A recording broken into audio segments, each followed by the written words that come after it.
Welcome everybody. My name is Wade Nomura. I'm here with the Rotary Clubs, and with me today I have Art Fisher and Don O'Barr. We're going to be talking about the lights, some lights, and this is part of a project that we do as Rotary. The show itself is called Rotary and Serving the Community. So with that, Art, how many years have you been in Rotary? I've been in Rotary since November of 2010, so about 5 years almost. Good for you. How about you, Don? I joined Rotary in 2012 when we chartered a Rotary EClub in Southern California. EClub, that's kind of unique. Now, what is an EClub versus a regular club? So a Rotary EClub doesn't have a physical meeting location or place. We actually meet online, so people that don't have a scheduling or sometimes have scheduling conflicts can meet, and we meet anywhere around the world. So we have 65 members in our club, and there are people from Australia and Africa, all over the world that have joined our EClub. Oh, very interesting. Well, thank you for sharing that. I see you brought some lights with you today. Don, would you like to go over with us what you've got, some of the items that you have here on the desk? So I'm also, my day job is president of Unite to Light, and Unite to Light is a local Santa Barbara-based nonprofit organization. The lights that we have designed were designed actually at UC Santa Barbara through the Institute for Energy Efficiency, and it's become a huge Rotary project. Very good. I see one thing in the middle, a canister there. You want to pick up that canister and show us what that's all about? And it doesn't look too solar to me. It's not actually, Wade. This is what looks like maybe a kerosene lantern, and this is being used around the world in many villages where they don't have any lighting or electricity or solar-powered energy. So after dark, for people to see, they light this candle or kerosene lantern and try to read. And so the project actually started, Unite to Light, because a professor from Ghana came to Santa Barbara and said, we need something for our students that need to have reading light at night other than this smoky, smelly, dangerous kerosene lantern. So that's how the project got started. So it looks like a prop to me. Do you want to light that, or should we take that chance? I don't think I'm we want kidding. it. I don't think we better do that. We don't want these lights to go up in smoke here. So in place of that, you brought with you some samples of some of the lights. So the small light is the children's reading light that we first started with about 4 years ago, and this light fits in this tiny little box. It weighs about 4 ounces, and it can go around the world. It is solar powered. So during the day, you put it out in the sun, and then at night, turn on the very bright light so that children can read. Oh, I see. Some information on that then. How long would they have to charge that light before it's functional, and how long would it last, that charge last? So this solar light takes about 8 hours of full direct sunlight on the solar panel, and there's one AA rechargeable battery inside that holds the power and then will last about 4 to 6 hours at night for reading. Okay, I see. What happens if, since it's solar charged, if it's raining or something like that? Are they still going to be functional, usable, or? This one actually is pretty water resistant. We have a little cover on the switch, so if any water gets inside, we've actually done some experiments. I threw it in my swimming pool and it still works. So they're pretty robust. We test them, drop them off of an 8-foot ladder on cement, and they still last and they continue working. So it's a pretty robust and reliable light. I see. Do you want to go over a little bit of the construction of that? For example, what is the light filament? Yeah, this interesting is one of the LED lights inside, and the LED was actually designed by Shuji Nakamura, the recent Nobel Prize winner in physics at UCSB. So he's the designer of the LED, and it's a very long-lasting, very bright light, very cool energy light. And then as I mentioned, a very simple solar panel. So the idea was to create something that was very inexpensive, affordable for people in developing countries, and that would replace the cost of kerosene. And I think Art has a little bit of information about the cost of a general kerosene monthly budget. Right, we found out that in Africa, if you go out at night to a rural village, you'll see these cans along the village roads. and they'll be burning. And it turns out that the cost of kerosene for a kerosene lamp for a month of operation is approximately $13. The solar light has one AA rechargeable battery, which will last 2 years. That's 700 charges. So you put it out in the sun during the day for about 5 hours or as long as it's sunny, and it gives 4 to 6 hours of light at night. And after 2 years, you replace that battery. And in our Rotary projects, we partner with Rotary clubs around the world. They replace the batteries and recycle them. But the battery is only $2. So that works out to 8 cents a month with a solar light. So it's economic justice, in addition to being a safer, brighter source of light that has multiple uses, as opposed to the kerosene lamp. Very good. Now, the intent of that light was originally for home use? Was it for educational components, or what was the intent? The first intent? So the first intent was really for students, so that after they got done with their chores in the evening after school was over, they could sit down and study and read. And since that time, we've found a myriad of uses that were sort of unexpected for this little solar light. We actually have now sent them with Rotary in midwife birthing kits, and the women will wear them around the neck, and so they're able to deliver babies safely in the dark without lighting a flame, and again, without that pollution to the environment. Very good. I see that the light's flexible, so you carry it, you can wear it around your neck, but also I noticed there's a hole in the back of that on the bottom. Is that for hanging, or? Yes, so there's a little nail hole at the bottom of the light, and what we also have seen is that a lot of women are trying to do their handiwork in the evening time when it's cooler, and so they can hang this in their hut and have a broader space for them to do their beading or their crafting or their sewing or whatever they need to do in the evening time when it's a little bit cooler. So they can use the light and have used this light for that purpose.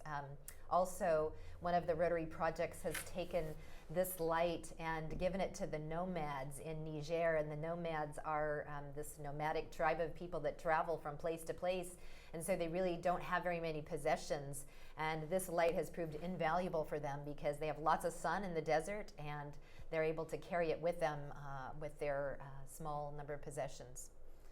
Now, how many countries do you have these lights in right now? Do you have any idea? Well, I think we're in about 65 countries. Wow. We've recently tallied up the number of solar products that we've distributed, and it's around 78,000 solar products to just about everywhere around the world. Wow. That needs lighting.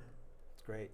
Is there one project specific that you recall that kind of impacted how you felt about what you're doing, changing the world?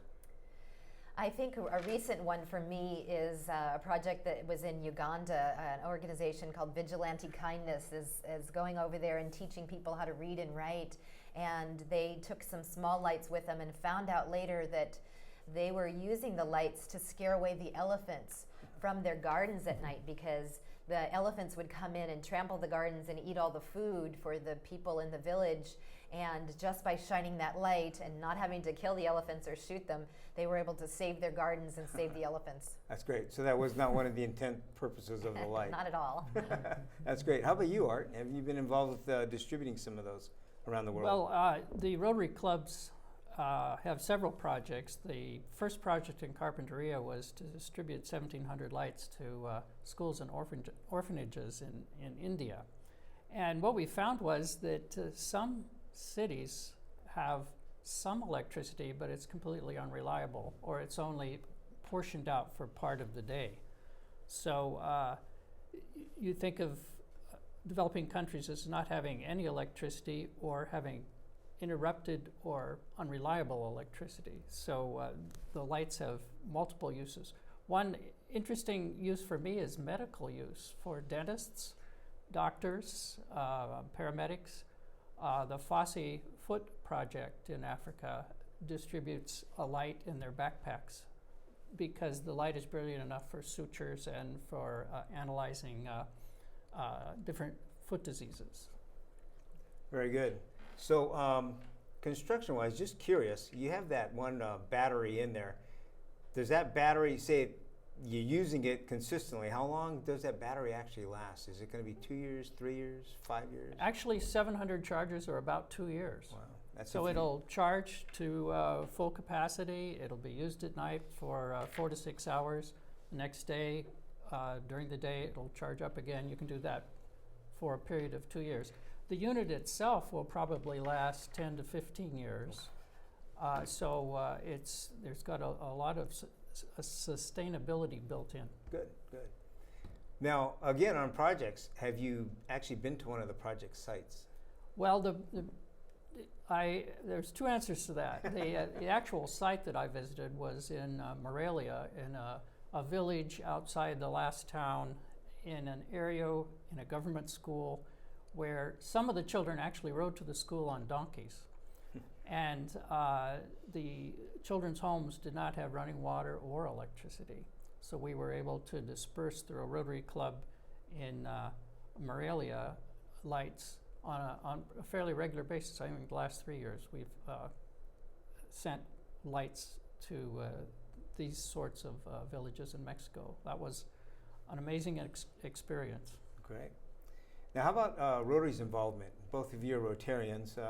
How did the Rotary, I would say, either model or partnership work out? And how does that working out so far? Well, I became interested in Unite to Light through Rotary. It was August 8th in 2012. I saw the president of Unite to Light demonstrate one of these little lights, and I had a science background. And it was immediately compelling. And the demonstration was much like we explained today. And so our club started a liaison with Unite to Light, and we've made that our project, Carpinteria Morning Rotary Club, of dispersing lights. And our first big grant was to India. And we partnered with 7 other clubs in India, and we dispersed 1,700 lights to schools and orphanages in rural India. Wow. And the interesting, maybe we should tell about the international conferences. We could do that? Love to hear about it. Dawn and I, early on, went to the International Rotary Conference with an attendance of around 39,000 Rotarians from around the world. Where was this at? In Bangkok, Thailand. Ah, okay. Huge conference. We were able to distribute around 1,000 lights to Rotarians from around the world to expose them to the opportunity and the utility of this light. And that was an experience I never would have dreamed of if it weren't for Rotary. Great. How about you, Dawn? Involvement-wise with Rotary and through Rotary?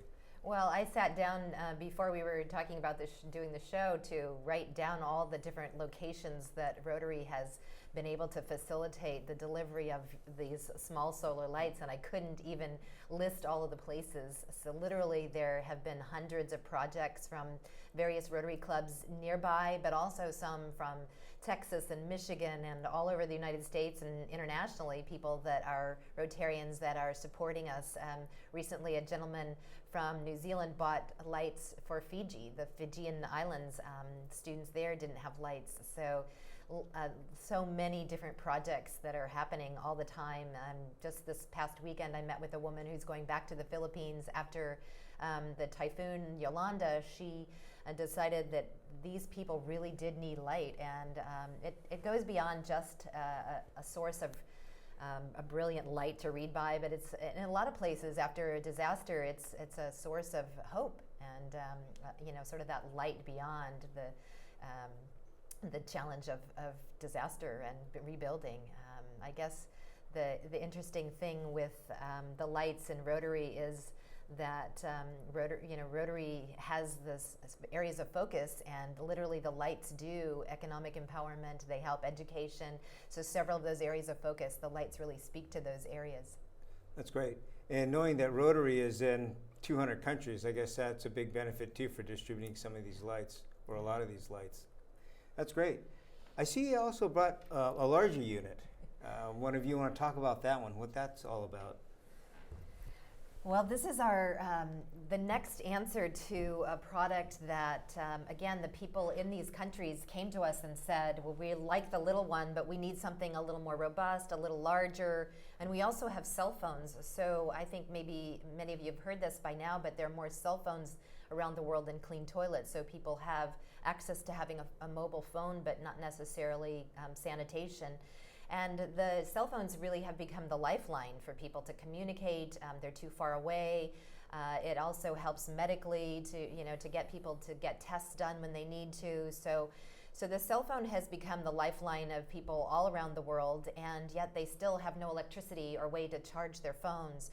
So the brighter light was designed with a USB port in the back, and we have a little cord that goes into the back of the light, and then we are able to plug in the phones and recharge a cell phone. And believe it or not, they actually work with the famous iPhones that people have here, and I charge my iPhone in about 2 hours with a solar-powered device. Same sort of principle that the small light works during the day, putting it in bright sunlight. This one, the light's going to last about 24 hours, so you really have a long-lasting light in this situation.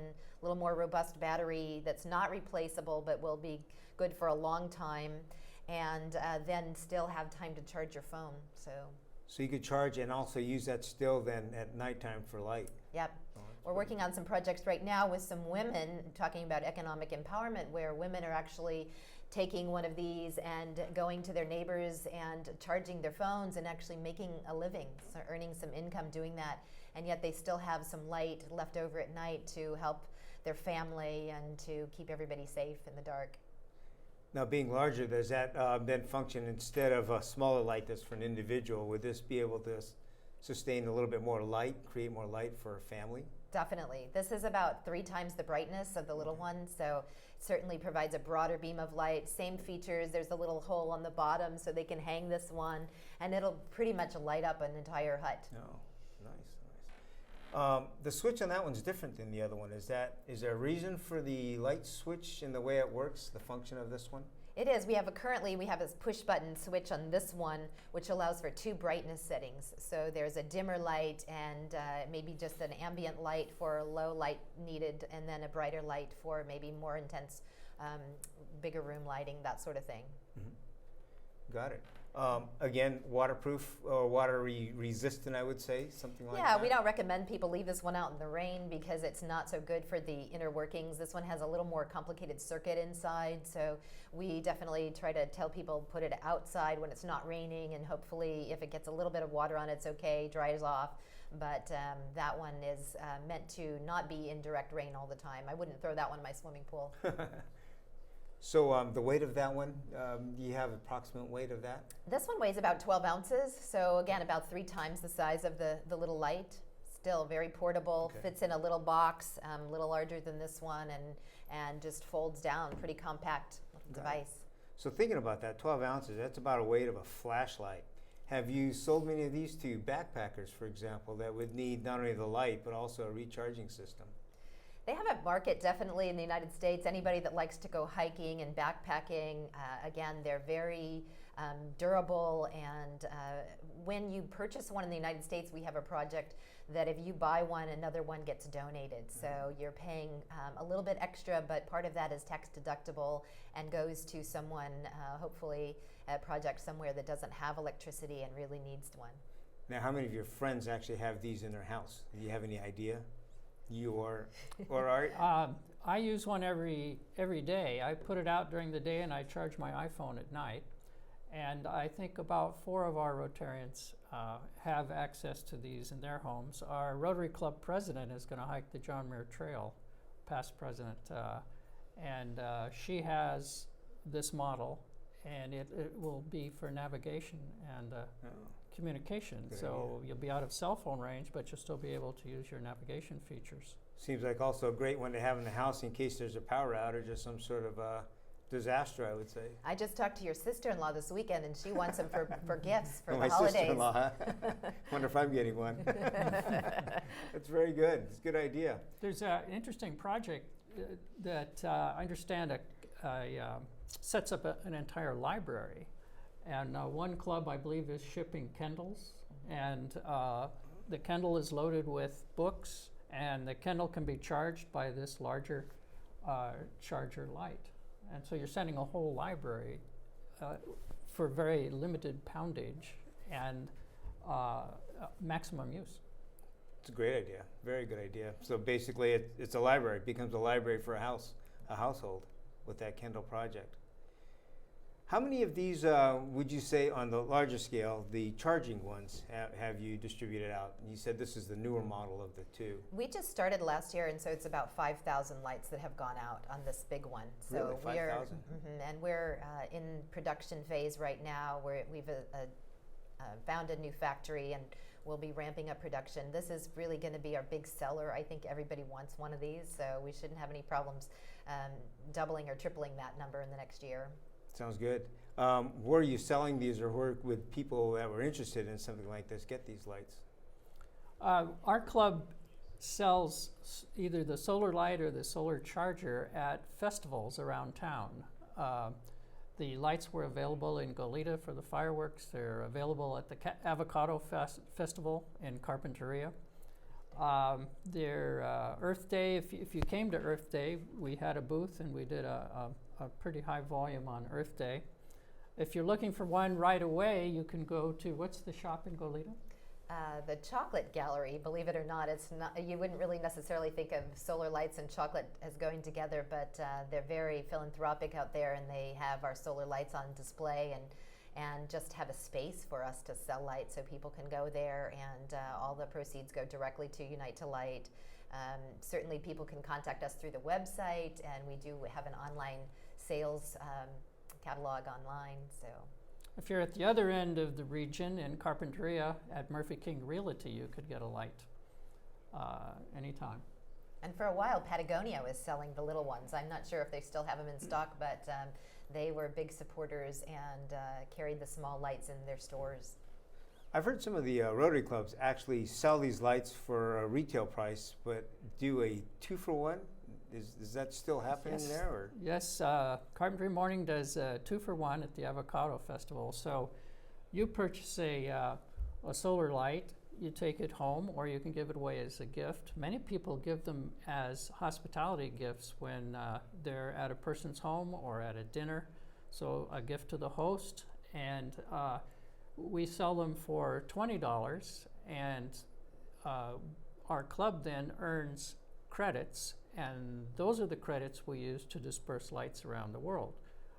Just in the last 6 months, through this mechanism over the years of selling at festivals and selling to friends and neighbors at holiday times, we've sent lights to the Philippines, to Nepal, to Zimbabwe, to Ghana, and Mexico. And in the fall, there'll be lights going to Sri Lanka. And these are all from the credit lights, where a first world person buys the light for use at home, for emergencies, for hiking. Bicyclists buy the lights. There's an amazing number of uses for first world people. Great. I heard also that there was a fairly large project. Thousands of lights went to Bangladesh. That was through Rotary and a cooperative effort. Do you know anything about that one, Dawn? yes, we actually had a pretty generous sponsor, corporate sponsor, and they paid for the lights to go, and then the Bangladesh people were integral in distribution of the lights. So we literally had, I think, over 2,000 lights that went to that country, and that's probably one of the poorest countries in the world. Okay. And that was distributed, I believe, by Rotarians there, Yes. correct? Yes. Well, that's great. They helped actually get them through customs. That sometimes is a big issue, and so Rotarians on the ground in those locations are very helpful to smooth things over with customs officials and bring those lights in when they know for philanthropic uses. I heard that it's also the case in a lot of the areas where you have disasters or catastrophes. First responders come in there, and it's usually Rotary clubs that are first ones there, only because they live in the area. Have you seen that and worked with any of them in any of these projects with lights? Definitely.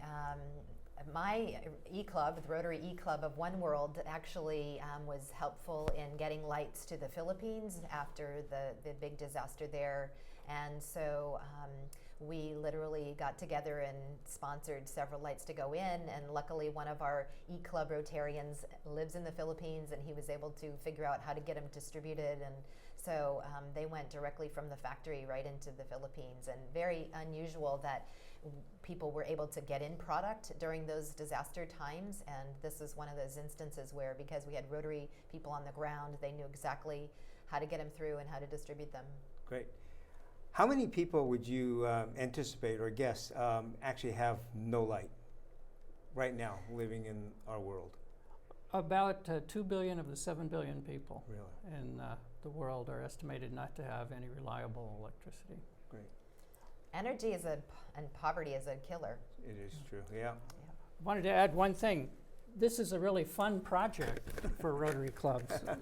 You can have a lot of fun getting into it. We use this hat at conventions and festivals and so on to draw attention to our booths. And does it work? And it works. I can see it might. It makes us smile and it makes them smile, but it really lures the people into, well, what are you selling? And then they're captivated by the solar utility. That's great. Outstanding. I see too you have Rotary stickers on top of these things as part of the partnership, I would anticipate or guess. Right, and Rotarians will probably recognize the theme, Light Up Rotary, which was our last year's Right. international theme. All right, that's great. Effort-wise, by Rotary leadership, I would say worldwide, have you had very much cooperative efforts from them, helping you out, assisting you in distributing these lights? Well, I'd say without Rotary, the difficulty would be greatly increased when you ship to any foreign country. It's true in Africa and India that the connection with the Rotary clubs allowed the shipments to be received securely, safely, and without tariff. That's great, outstanding. So we got just a few more seconds here to go on. Anything that you would like to pass on to the audience? Tell them about the lights, how to get involved, how to get active with the lights. I would say there's all kinds of ways to get involved. So you could volunteer, you could go on our Facebook page, like us on Facebook, buy a light, give a light, all kinds of ways to be involved. So we need your help, and everybody can light up the world. And we'd be happy to come and give presentations to not only Rotary clubs, but any organization that has a worthwhile project that they think this would fit. Very good. And again, that's through Rotary that you're going to be helping out. Is that part of the mission that Rotary has? Service above self. Service above self. Well, with that, thank you very much for coming. Appreciate the time and effort that you've had, and good luck getting these things out around the world. Outstanding project, and I think you'll change the world with these lights. Thank you, Wade. Thank you very much.